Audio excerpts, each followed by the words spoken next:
Okay, we're going live. That's fancy. Streaming live on YouTube. Do you find people join you live?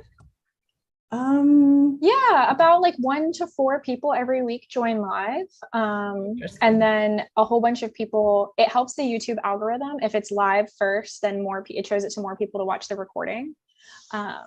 So then even more people will watch the recording. Oh, people are starting to come in. Perfect. Cool. All right. So let's get this let's get this show on the road. All righty. Pretty cool. So let's hope I can do things with my left hand here and we can make it happen. All right. So welcome everyone.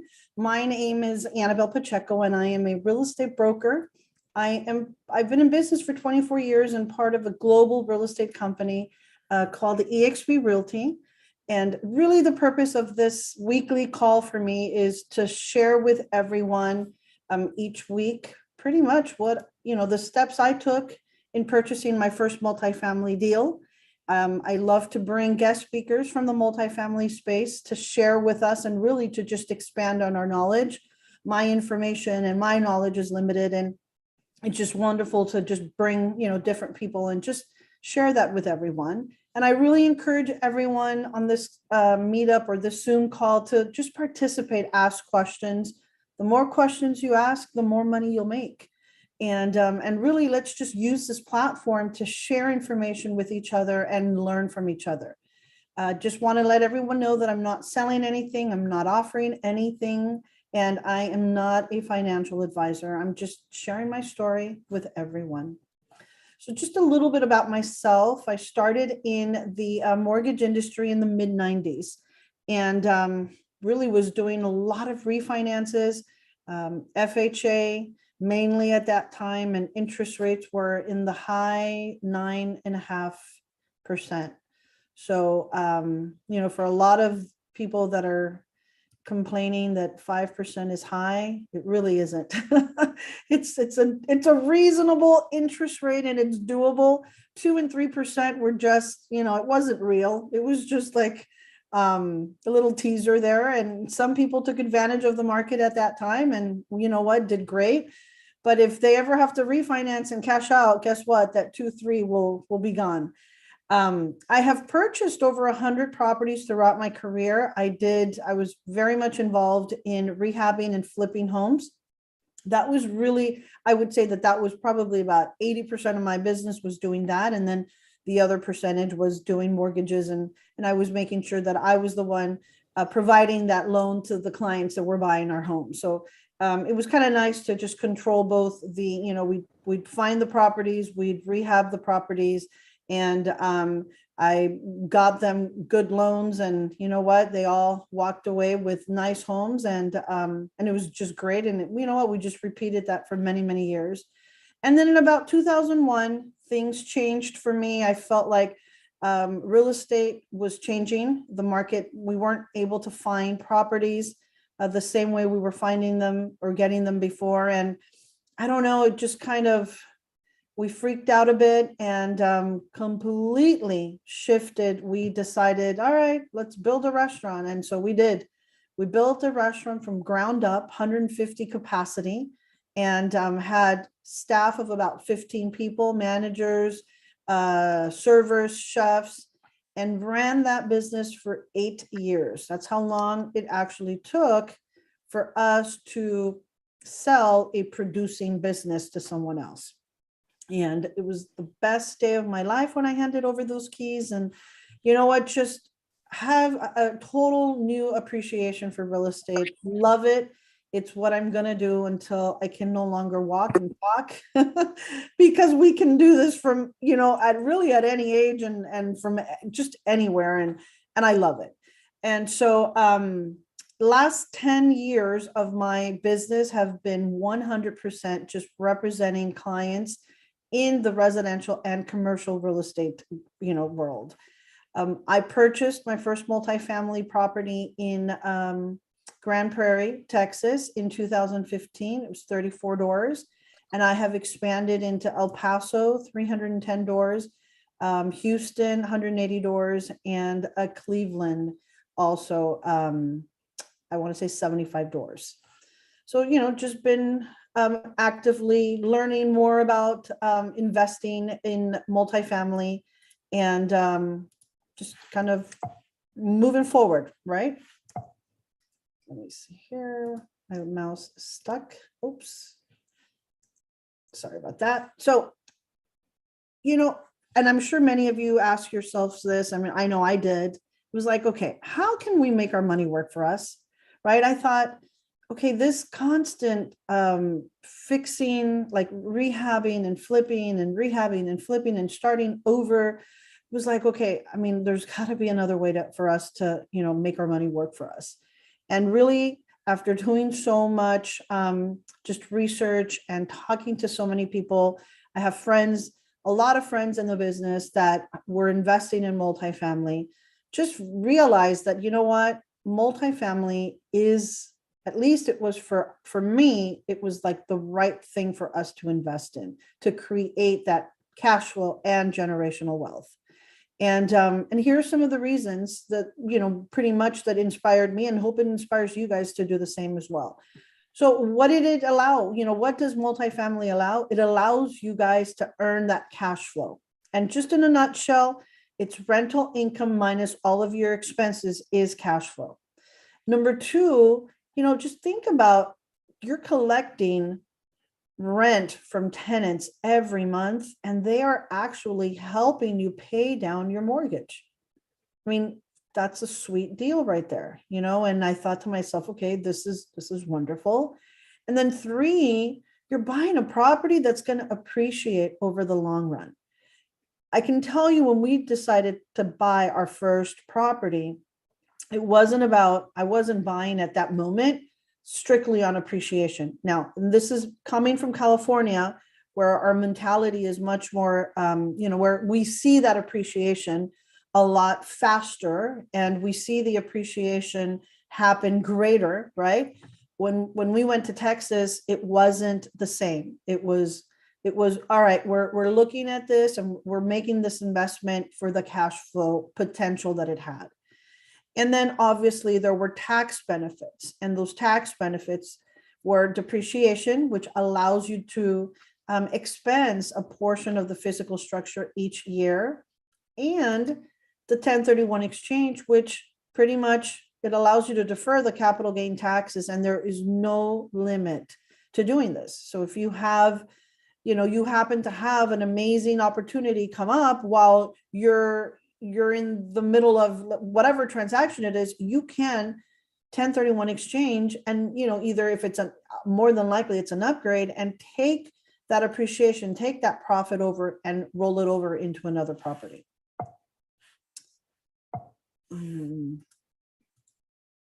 So let me give you a little example of the property that I purchased. And many of you have heard value add opportunity. And value add opportunity really is, it's just, and I put the definition here, I think, because it's important for you guys to understand that it's the strategy that involves buying the worst property in the best neighborhood.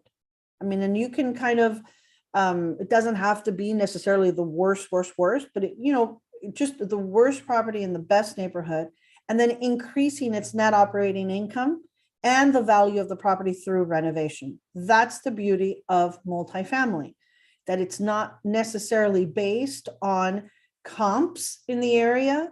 It's based on what your property is producing. Okay. And so I bought a property for $850,000. This was 34 doors, and this is in 2015. And the property did need a lot of work. And I think at that time, I might have had a hard time, and I didn't know enough, but at that time, probably would have had a hard time getting a loan because this property was not performing. So it was a lot easier for me to ask the seller if the seller would be willing to carry a note or finance it for me, be the lender for me, right? And what does that mean? Is I probably had to give a little more than normal down payment, but I had the money and I was okay doing it. And I think for me, it was just to have to avoid going through all the paperwork for a loan, I thought, you know what, I'm willing to go this route. And then if he gives me 2 years, then I know that I can come in here. And in this first year, because literally 30 days into this transaction, we were already, people were vacating and we were remodeling. So I have that experience, right? To go in to rehab and flip. So it was very normal, or at least it felt very comfortable for me to just kind of, okay, fine. You know what? You seller, if you carry the note, I'll give you 350. I'll make payments to you for the remaining balance of $500,000. And in year 2, I'll pay you off. And that's exactly what happened. I mean, we worked according to our plan. And by year 2, when we refinanced, the property had already appraised at pretty much double of what we had purchased the property for. We went in there and did some major work and increased rents, just tremendously. So we acquired a loan, I want to say about $1 million, and we pretty much got all of our money back, and still had a loan to value of 65%, zero invested in the property, and today's value is about $2.8 million. So right here, what I've explained is just a great, or like at least the perfect scenario for a value add opportunity that turned out to be a really good deal. And it took about, I would say, to be at the $2.8 million value, it took about 7 years for us to get to that, which is not a bad deal. And here, let me show you. Here's a picture of the building. So we have a 24 units, 2-story building. These are 1 bedroom, 1 bath. And then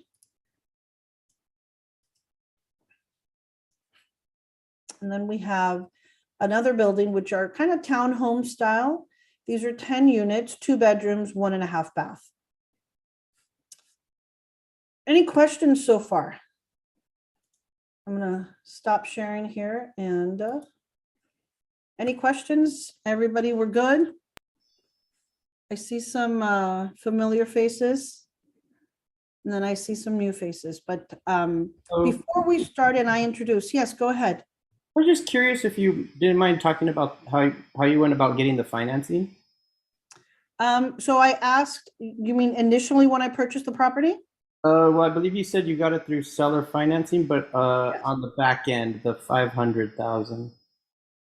So the 500, so the seller had, the seller owed probably a lot less than what I had given him. I gave him $350,000. So he owed maybe, I can't tell you, I don't know his finances, but he owed less. So he was able to pay off his mortgage, and then he was just a lender, and I paid him directly. I paid him the difference. So whatever agreement we made on that $500,000 loan, I made payments to him for that. He was my bank. I didn't actually go out and get a bank. He became my bank. Oh, yes. I'm sorry. I should have been more clear. I think I meant towards the end, you said you got a loan for $1 million. Did you just go to a regular bank or neighborhood bank and get that? Yeah, no. So I went to multifamily finance lender at that time. I think their minimum loans were about $1 million. And I did a, oh my gosh, I just went blank here. The type of loan that I did, I went blank. Can you guys give me throw some names when they are not against your properties, but against the actual, not against your recourse. Thank you. A non-recourse. I did a non-recourse loan, and it was, showing them, you have to show them your, you got to show them rents, right? Your rent rolls, your profit and loss. I mean, the bank has to see that this property is producing and that it's pretty much sustaining itself. That's how banks will lend you. They lend on multifamily. It's based on what the property produces. And it was much easier to get a loan because we now knew that we had gone in and we had remodeled units that were not produced. I mean, we went from like $600 rents to $900 rents.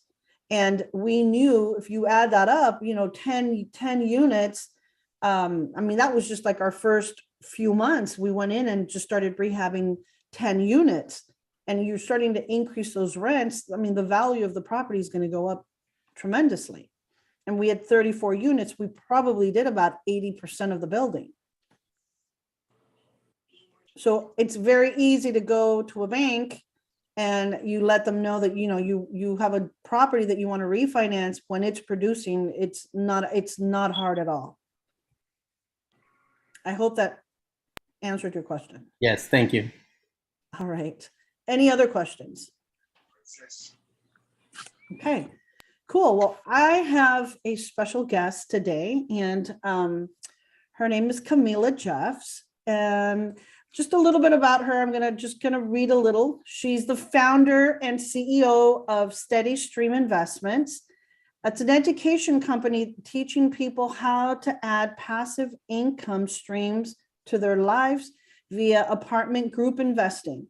Camilla is a general partner in over 1,000 multifamily units. That's awesome. And 65-bed assisted living communities. In addition to her 20 years of experience investing in real estate, she holds an MBA and was known as an innovative HR leader for tech companies. Camilla has started 4 successful businesses and is the mother of 5 amazing children. And she loves to play soccer, tennis, and raise farm animals. So welcome, Camilla. Thank you. I'm excited to be here. Yes, thank you so much. Tell us a little bit about yourself and what you've done and where you're at today. Yeah. So I always feel old telling people I've been investing for like 20 years. It's because I started when I was 5. Okay, everybody.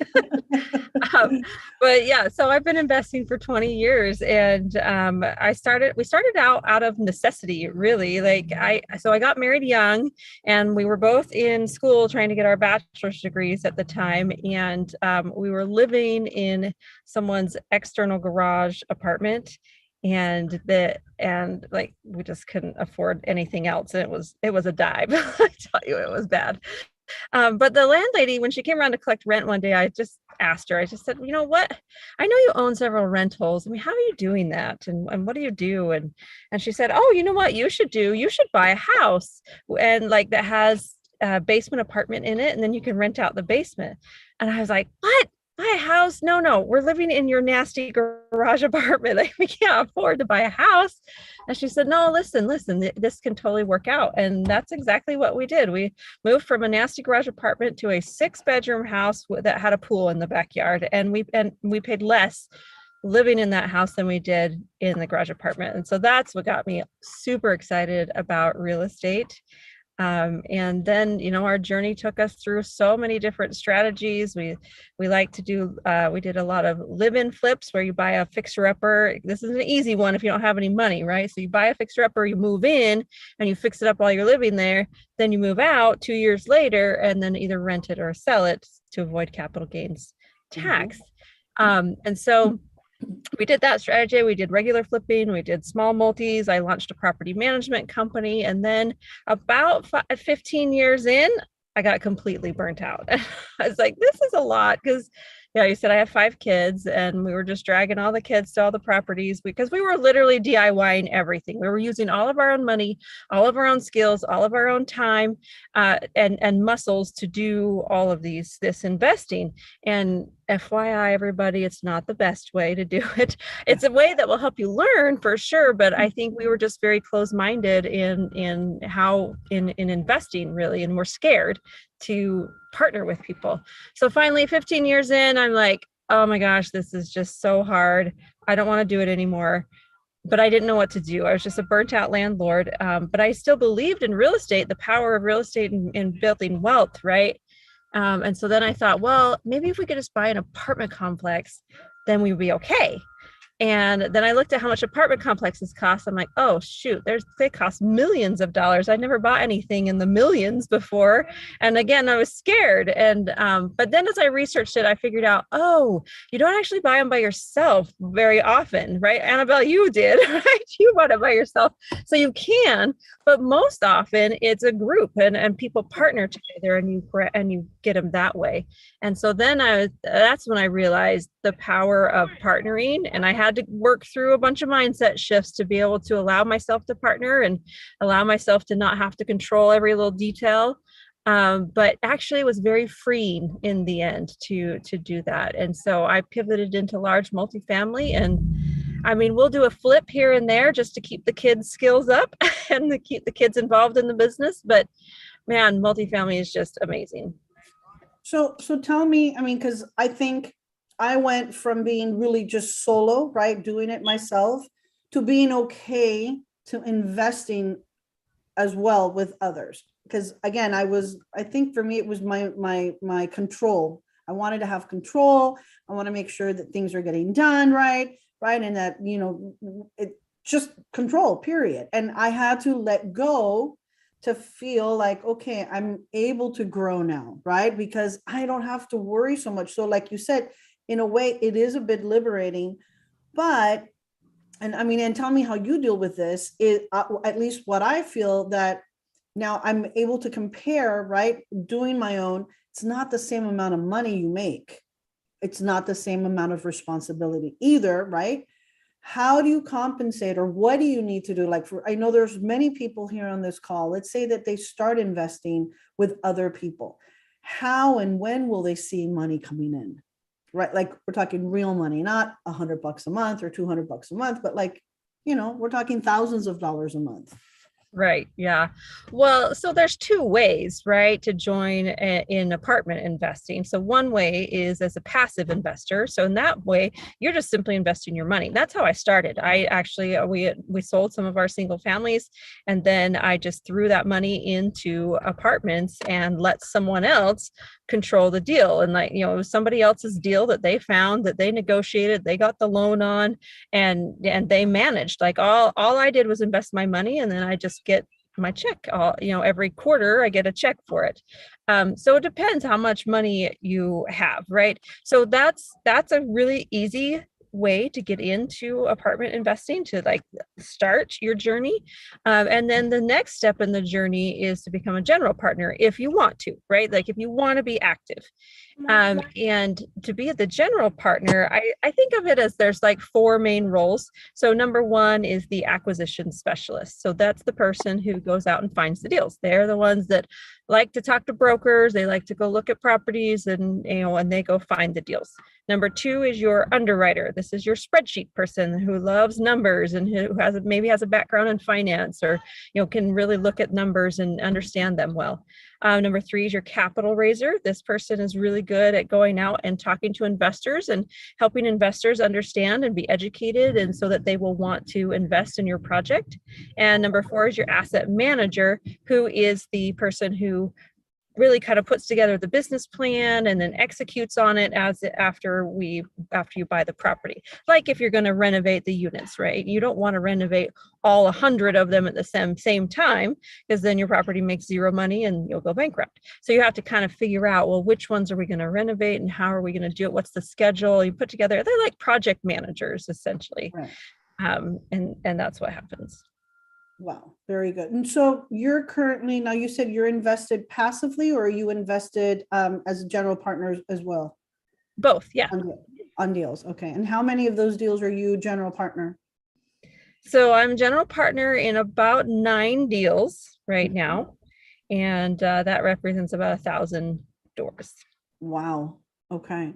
So someone that's, starting, someone that is interested in getting into the multifamily business or world. I mean, I think it's hard to go out there and try to purchase even 10 doors right now, right? Yeah. I mean, I think really no one has that extra money there to say, all right, I'm going to go buy myself 10 doors and pay crazy money for it. what would you say, or what would you recommend to someone who does want to invest in multifamily? Like, what would be the best route for them to take? Yeah. So when I explain those four roles, I think the first thing you need to do is kind of look inwardly, look at yourself and say, okay, what are my skills?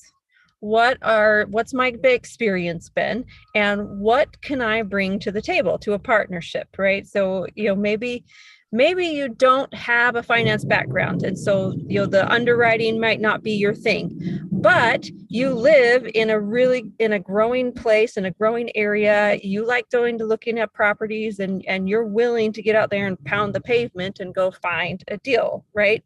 So then you start calling brokers and you make relationships with brokers, or you find sellers and you find people, and you start making relationships with them. So really, there's two things that we always need in a general partnership. So we always need a deal, and we always need more money. So as you get into this and you start scaling, we do bigger deals and bigger deals. We just closed a $75 million acquisition, had to raise $26 million in capital for these deals. And so you always need more money and more deals. So I actually suggest that go the capital route. So that's the route I went, raising capital. And if you can raise about 500,000, okay, if you can raise about 500,000 from friends and family or acquaintances, people that you can get in on a general partnership, typically with people. So look at yourself, look at your skills, pick something that you think you'd be good at, and then the next step is to start attending meetups like this, right? And get to know people like Annabelle and people like me who are active in the space. Once you get to know them, you start building relationships, and you start, figuring ways that you can add value to the general partners, and then you could get called upon to join on in a deal. And how do you determine, or who? I guess. Okay, so let's say I come up with money. I bring $500,000, and I talk to someone, and they bring me in as a general partner. What does that mean financially, or percentage, or response? Like, what does that mean? Yeah. So if you are able to bring capital into a deal, so typically the general partnership is split in different ways, right? So some goes to the acquisition specialist, some goes to the underwriter, some goes to the asset manager, some goes to the capital raiser. Most of the time, 30 to 40% of the general partnership goes towards whoever brings the money to the deal. That could be multiple people. It could be just one person. It just kind of depends on how much it is. So 30 to 40% goes to the person who brings the deal. Now, how do you get paid? That's a really great question, right? Like, how do I get money from doing this? Well, you get paid in three ways in multifamily. So number one is through an acquisition fee. So we always charge investors an acquisition fee to basically put together the deal. It's to pay us for all the hard work it took to find the deal, to do the due diligence, to get the loan, to put together the general partners, to raise the capital. Like, it's a lot of work, right? So you'll get paid via an acquisition fee. A general rule of thumb is if you raise about $1 million, you'll get anywhere between $20,000 to $30,000 in your acquisition fee, yourself, right? And then that varies. It always varies because real estate's negotiable and creative, right? So you get paid by acquisition fee. The second way you get paid is through profit split or cash flow throughout the deal, right? Now, keep in mind, I do want to tell you though, that typically the general partnership in some of these bigger deals don't get paid much cash flow the first couple of years because we prioritize the investors, and sometimes it takes 1.5 to 2 years to complete the business plan to really get that property's cash flow up and running and going well. So we kind of like give up. We don't give it up, but we prioritize the passive investors first so that they are receiving cash flow along the way. As general partners, we kind of get our money more towards the end of the deal. So you'll start seeing some cash flow depending on how it goes, but you do earn some money through cash flow. And then finally, you earn money via the sale, right? So you have a profit split and you have equity in the deal. So when the deal is sold, typically you'll earn anywhere from 1.5 to 2 times what you earned as an acquisition fee in the end when it's sold. Wow, that's not bad. Nope, not bad at all. Not bad at all. Any questions? Anyone have any questions for Camilla? I mean, this is a lot of info, and I think it's great for those that are thinking of multifamily and really can't go out there and purchase on your own. You know, consider possibly syndication. Gary, did you have a question? No. Okay. Camilla, I have a question. Yeah. Go ahead. If you had one piece of advice that you could give to your like past self, like before or like right as you were getting started doing this, like what would you tell your past self? That it's not as scary as it seems. I'm someone who suffers from pretty massive amounts of fear and anxiety sometimes, and I always I have this weird drive inside my heart that pushes me forward. It like forces me to do these big things. But then my head explodes with fear and anxiety. And I distinctly remember the first time I called a broker, and I had read all the books and I had some scripts written down, and I was like, I don't even know what to say. He's going to think I'm an idiot because I have no idea what I'm talking about. And I called him, and he did think I was an idiot and I did not know what I was talking about. And he immediately asked me for proof of funds before he sent anything over. And I was like, oh, that means I failed in this conversation. And I was so embarrassed. But you know what? Every time I practiced that, I had to tell myself, this is a practice round. Just do a practice round, Camilla. It's okay. It's okay if the broker asks you questions you don't know. Just say, I don't know that question. I don't know that answer. Or, the best answer is, that's a great question. Let me check with my partners and I'll get back with you. Right. Even if you don't have any partners, like your dog could be your partner. But it's a great way to do it. But yeah, I think, I just was so scared of doing these really big things and of stepping out there and putting myself out there and trying to get someone to bring me on their team. Like getting the first deal is hard, right? It could be hard to get that first deal, but as soon as you get that first deal, like the second one comes and the third one comes, and soon people are calling you, wanting you to join their team, and you're like, I can't do all the deals, right? Like I can only do so many. But it's I think just the fear, it seems really big, but it's actually not. Just think of it as practice. Like be okay with being an infant. Think every time you try something new, you're an infant, right? And I think Annabelle said it in the beginning, like ask a ton of questions, just be super curious. The people that have found success really quickly in multifamily, that even, I have a partner who had 0 experience in real estate, right? I have 20 years of experience in real estate. She had 0 years experience in real estate, and she's gone beyond me in leaps and bounds just because she's super curious and she's willing to just ask questions all the time. That's awesome. Thank you. And that's great. And, I have to tell you that the purpose of me doing this weekly call, it's not only to share information with everybody else, but it's also for me. I want to learn. I want to, this is just never ending. There are so many things, and, what I did 6 years ago doesn't work today. And so if I was not connected in this world, I'd be like, I wouldn't be learning. And so this platform, I don't know everything. I have resources. I know a lot of people. I've met a lot of people in this industry. I am invested. I'm walking that, I'm walking the talk, right? I'm doing things. I'm not just, kicking back and not doing anything. But it's really connecting with people and hearing what they're doing and how did you do it? what was the route you took? And I think, and I have a question, Camilla, because for me, syndication is very new. This is something that I started doing just, a year ago. And again, it was not my thing. 7 years ago, I was like, no way, Jose, that's not my thing. I'm happy doing my own deal and working my own deal, and that's it.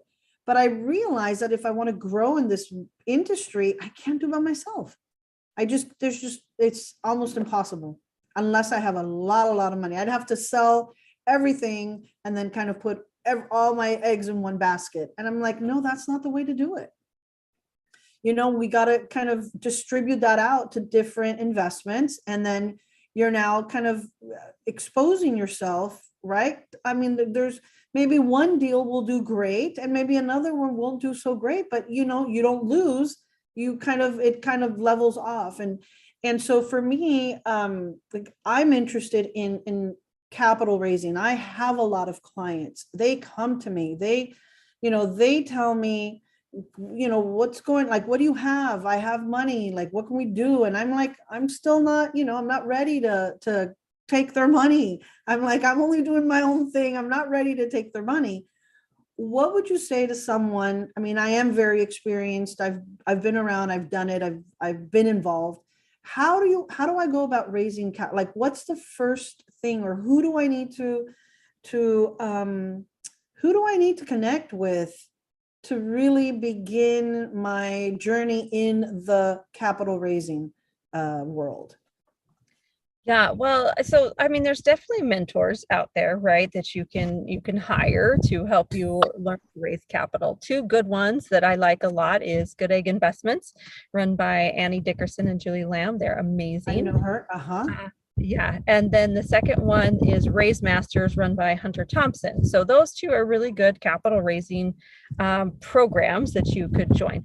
But I'm going to tell you some of the things that I've learned from being able to raise capital. So number one, it's a mindset shift, right? So you have to get through this mindset shift of you're not raising capital, you're partnering with people and you're providing investment opportunities for them. So just think of it as, man, I feel so bad for people who are fully invested in the stock market right now. I'm just sick for them. I'm sick for the retirees who are supposed to retire next year and all their money was in the stock market. Like, it just makes my stomach hurt. And I have a solution for them, right? Like, I have an opportunity that they could take their money out of the volatile stock market, they could place it into stable real estate, and they're going to earn like 18 to 20% average annual returns, like way better than you can get in the stock market. And they get tax benefits. I mean, what we have, the product that we have, is so superior to what they have only thought about for their whole lives that it's almost like we're being selfish if we don't share with them, right? If we don't share and we don't help people to get access to these opportunities. I mean, one of my missions is to help more people become millionaires. And this is one of the ways that I can do that. I want more money in the hands of women and minorities and people who can, just really need to grow their wealth, because they'll do, we do amazing things when we can have more money, and it frees up your time to do all sorts of things. So the benefits of what it is. So you've got to shift your mind. And I had to go through this as well, because I was scared. I told you, I'm a scared person. I was scared to ask people for their money. And that's the total wrong way to talk about it, right? You have to say, I'm not asking for their money. I am presenting an investment opportunity, and that they can't get anywhere else. If I don't tell them about this, they probably won't ever hear about it, and they won't have that opportunity. So it's on us to make sure that we give the opportunity. So then kind of what's the next step? So after you shift your mind and you have to full on believe that your product is that, like, what you have it will be beneficial for their lives. And because if you approach it that way, they will feel it. They will feel that from you, and they will get infected with your, exuberance and your excitement for the product and for what it can do. And that's the way you talk about it. Like, you don't talk about it as, hey, it's $50,000. I know that's a lot of money, but like, are you going to be okay? You just talk about like, this is so amazing. You invest your $50,000 and it turns into $100,000 in about 5 years. Like, it doubles your money in 5 years, and you get to keep your time. That's my favorite thing to talk to investors about. It's like, you keep your time. Yeah. Uh-oh. Did we lose? Uh-oh. Let's see what happened here. Did we lose her? Can you guys hear me? Yes, we can hear you, Annabelle. Yes. Okay, so we lost, maybe let's see if she comes back in. Huh.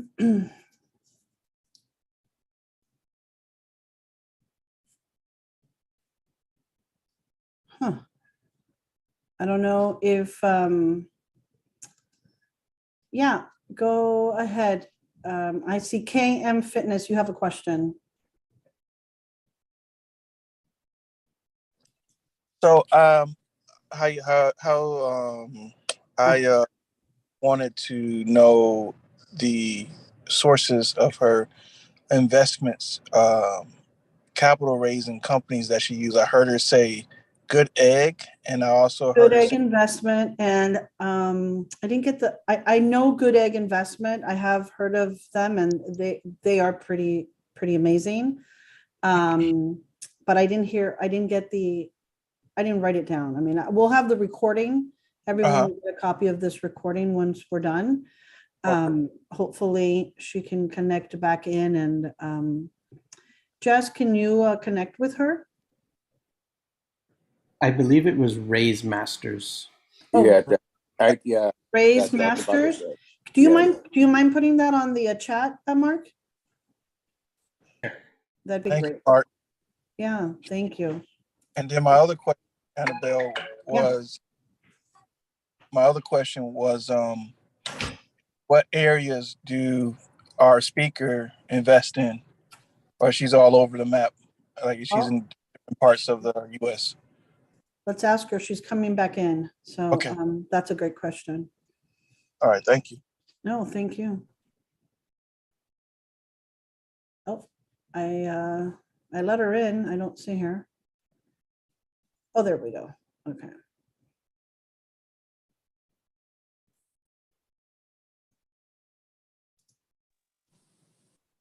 Ray's Masters. There we go. Perfect. You back, Camilla? Can you hear Hey, us? so sorry. Yeah, I just joined with my phone. I don't know what my computer did. It just crashed. But No worries. No worries. So someone had asked a question of what areas are you invested in? Are you all over, or you focused in one area? yeah, so I like to partner in several areas. So I like to provide diversified investment opportunities for my investors, for people who come through me. So I have about 5 assets. 5 of my assets are in Arizona. Love the Arizona market, really strong population growth, job growth, etc. Cash flow is a little bit low there now because we have to pay a premium for the properties because it's on everybody's top 10 list of places to invest and live and grow, right? So I like that market a lot. Another market I like a lot is Oklahoma. And we have a 106 unit under contract right now that we're working on. But I love Oklahoma because it's under the radar. And so there's not as many people who are investing in Oklahoma, but it's a strong, steady, stable growth area, and has very great cash flow. It's a lot more affordable place to live, and with people, with the pandemic, encouraging working from home or remote work. People are moving out. I see it on Facebook every day. So if people ask, where should I move to? I'm remote and I need to move out of my high cost of living. Where should I go? Well, Oklahoma is actually a really great option.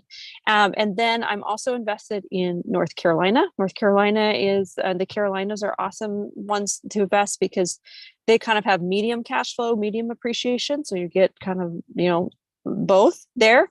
And then Texas as well. And that's where I live, is in Texas. What part? We're in Texas. North Dallas. Oh, okay. Nice. Mhm. So you know where Grand Prairie is at? Yeah. Okay. Yeah, that's where I had bought. Okay. Yeah. Any other questions? Thank you. That was awesome.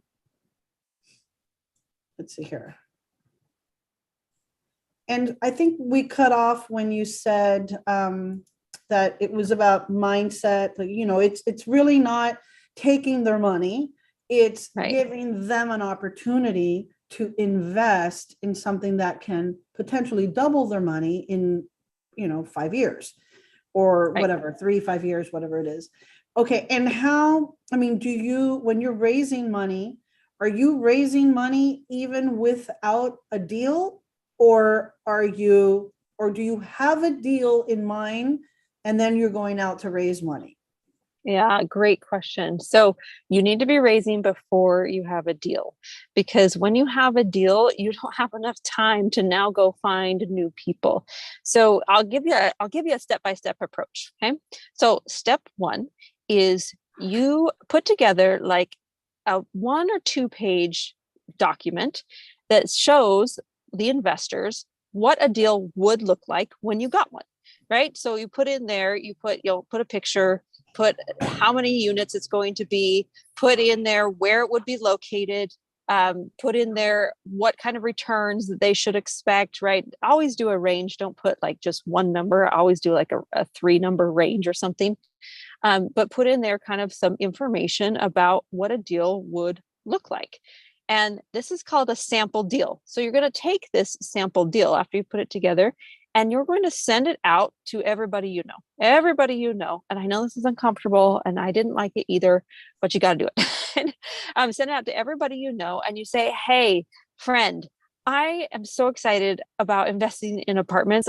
This is such an incredible opportunity that we have to invest together. And the cool thing is we did do it as a group. And so I wanted to make sure that you knew about this type of investing so that you could build wealth and join in on a group as well. So if I brought something that looked like this, would you be interested? Right? Okay. So now whoever responds and says, yes, I'm interested, you're going to add them to an email list. And you can do this through MailChimp. You can use ActiveCampaign. That's what I use. It's a little more technical. ConvertKit is another good software program to use. And you add them to an email list. And then you're going to email them at least once a month with more information. Because here's what I've noticed about investors. I've noticed that everybody's interested in real estate investing, right? But how many of those actually pull the trigger and invest? Less than 10% of the people you talk to. So keep that in mind. If you want to raise $1 million, you need to have between 100 to 200 investors in your database, right? And so you need to work really hard to educate those investors. And so every month you send something out.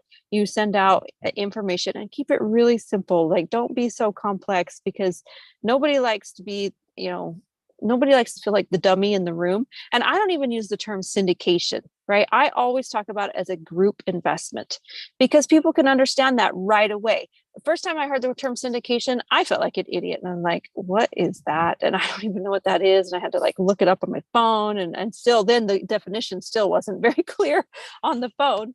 And so you just talk in simple terms, and then also tell them kind of the activity, like what you've been working on. Like, oh, I went and I visited this market, and here's what I noticed in this market. And I'm excited about this. And I'm excited about this new business that's coming into town. And, oh, my partners are doing great things over here. Like, just keep them educated so that when a deal comes, they are ready to pull the trigger and actually invest in your deal.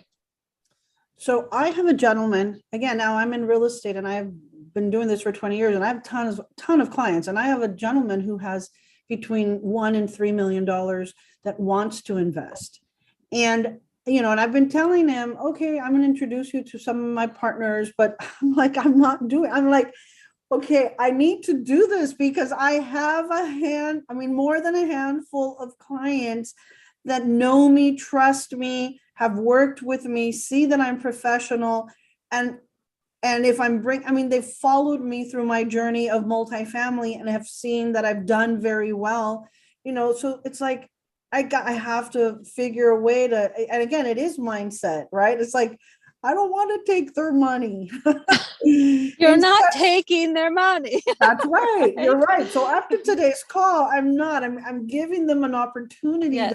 to earn and just be a part of this. And you're right. It is all about mindset. But I do, and I have clients, and I've been wanting to, like, and I'm glad you gave an example today of, put together a sample deal, right? Like and I guess I can use something that I've already invested myself in, pull from that and use that to show them, right? And just kind of see, I guess it's just kind of see where they're at and if it's something that they would want to do. And I know a lot of people do trust me. So if I'm invested in it, right, they're like, okay, then it makes sense. It's easier. Yeah. It's an easier sale, right? Or it's an easier, you get them to invest. All right, that's awesome. Exactly. That's great information. Very, very good. Anybody else? Any other questions? Hello, hi. My name is Uyenya Jindu. This is my first time being involved in your meeting. I've just had a couple of questions. Do you do this quite often, or is this the first? Is this one-off? Oh, this call is done every single Wednesday at 2 p.m. Pacific Standard Time. Okay, that's excellent. That's awesome. I'm actually a commercial loan officer that specializes in multifamily. So I believe that could be a big resource to this group. And I'd like to learn more about what kind of deals you guys do and see if we can talk more about, if I can provide you guys any value. Perfect. Awesome. Yeah, no, welcome. Definitely. I love having multifamily lenders on the call because I think, a lot of people that are considering it always have questions like how much money and what are the rates and just what are the requirements. And it's always great to have that, to know that. And I bring lenders on the call as well as guests. So if you'd like to be a guest speaker, we can talk, send me an email and we could plan something. Yeah, I'd love to talk more about syndication, if you guys need some additional information, or also even kind of help you guys understand like mezzanine debt and a lot of preferred equity debt, which is what some of these multifamily investors are using right now to actually purchase properties, meaning they do that and they put little to no capital of their money into the project. So it's a great way to invest into real estate.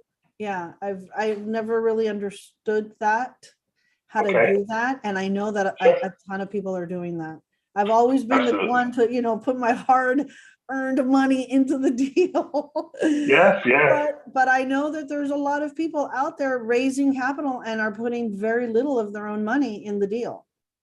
Exactly. And that's the goal. Is I'd love to help. Maybe I can do a short presentation to help explain what that looks like, and you guys can get some value from that. Sure. Fantastic. So yeah, definitely if you can shoot me an email, I will. My email's on the chat, and we'll definitely schedule you in for some of that information. That'd be great. All right. Absolutely. Thank you. My pleasure. Thanks for joining in. All right. So any other last minute questions? We're getting ready here to close this call.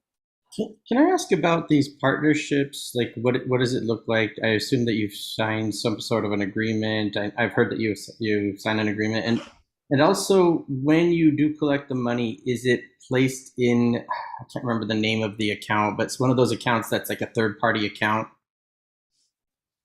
Yeah, good question. So the money, sometimes it goes to an escrow account, but sometimes it just goes direct to the bank account for the new LLC that we form. So we always form an LLC that holds the asset.